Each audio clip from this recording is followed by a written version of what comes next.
তিরঙ্গা যাত্রার মধ্যে দিয়ে পশ্চিমবঙ্গের নৈরাজ্যের বিরুদ্ধে সোচ্চার হলো হিন্দু জাগরণ মঞ্চ। বিচারাধীন আর.জি. কর মামলা নিয়ে ইতিমধ্যে বিভিন্ন মহলে সমালোচিত হয়েছে পশ্চিমবঙ্গ সরকার। আঙুল উঠেছে তদন্ত প্রক্রিয়া নিয়েও। আর.জি. কর কাণ্ডের 1 বছর পরেও পরিস্থিতি কোনো রকম পরিবর্তন হয়নি বলে মনে করে বিরোধীরা। সম্প্রতি আইন কলেজে নিগ্রহের ঘটনা প্রকাশ্যে আসায় তীব্র সমালোচনার মুখে পড়ে তৃণমূল সরকার।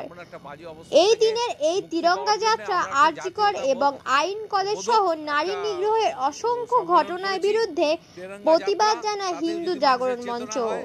এছাড়াও সম্প্রতি পেহেলগাঁও হামলার পর ভারত সরকারের পক্ষ থেকে যে অপারেশন সিন্দুর নাম দিয়ে প্রত্যাঘাত এবং জঙ্গি ঘাঁটি গুড়িয়ে দেওয়া হয় তার খুশি প্রশংসা করা হয় হিন্দু জাগরণ মঞ্চের পক্ষ থেকে।